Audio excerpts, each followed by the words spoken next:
തുനിസ ഇപ്പോൾ കല്യാണ വീട്ടിലൊക്കെ ട്രെൻഡ് ഇപ്പോൾ വെള്ള ബോട്ടിലാണല്ലോ. ഇപ്പോൾ 300 ml വെള്ളം ഇപ്പോൾ സർക്കാർ ബാൻ ചെയ്തുകൊണ്ട് ഇപ്പോൾ 500 ml ആണ് എല്ലാ കല്യാണ വീട്ടിലും വരുന്നത്. അപ്പോൾ ഇന്നിപ്പോൾ ഞാൻ പോയൊരു കല്യാണത്തിൽ ഞങ്ങൾ 8 സീറ്റാനോ ഈ 8 സീറ്റിൽ 6 ആൾക്കാർക്ക് വെള്ളം പകുതി കുടിച്ചിങ്ങനെ വെച്ച് പോയിക്കണം. അങ്ങനെ നോക്കുമ്പോൾ ഒരു കല്യാണം കഴിയുമ്പോൾ മിനിമം ഒരു ടാങ്ക് വെള്ളമെങ്കിലും അവിടെ വേസ്റ്റാവും. മഴക്കാലം കഴിഞ്ഞു, മഴക്കാലം ഏകദേശമൊക്കെ തീർന്നു തുടങ്ങിയപ്പോൾ വെള്ളമൊക്കെ വറ്റി തുടങ്ങി.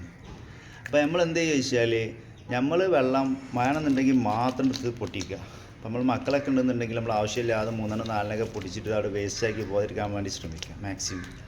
ഇപ്പോൾ കൂട്ടുകാരൊക്കെ പോകണമെന്നുണ്ടെങ്കിൽ രണ്ടാൾക്കൊന്ന് എടുത്തുകൊണ്ട് യൂസ് ചെയ്യാൻ പറ്റണമെങ്കിൽ അങ്ങനെയൊക്കെ ചെയ്യാം. കാരണം കുറച്ച് കഴിഞ്ഞ് നമ്മൾ വെള്ളത്തിന് വേണ്ടി നല്ലോണം ബുദ്ധിമുട്ടും. എല്ലാവരും മാക്സിമം ഒന്ന് ശ്രദ്ധിക്കുക. നമുക്ക് ആവശ്യമുള്ള മാത്രം എടുത്ത് പൊട്ടിച്ചുകൊണ്ട് കുടിക്കുക, അല്ല ആവശ്യമില്ലാതെ വേസ്റ്റ് ആക്കരുത്. ഈ വെള്ളമാണ്. പിന്നെ വീഡിയോ മാക്സിമം എല്ലാവരിലേക്കും ഒന്ന് ഷെയർ ചെയ്ത് കൊടുക്കുക. പിന്നെ പണ്ടൊക്കെ നമ്മൾ ക്ലാസ്സിലായിരുന്നല്ലോ ശരിക്ക് ഇത്. ഇപ്പോൾ ക്ലാസ് പരിപാടിയൊന്നും ഇല്ലാത്തതുകൊണ്ട് സംഭവം റിച്ച് പരിപാടിയാണ്.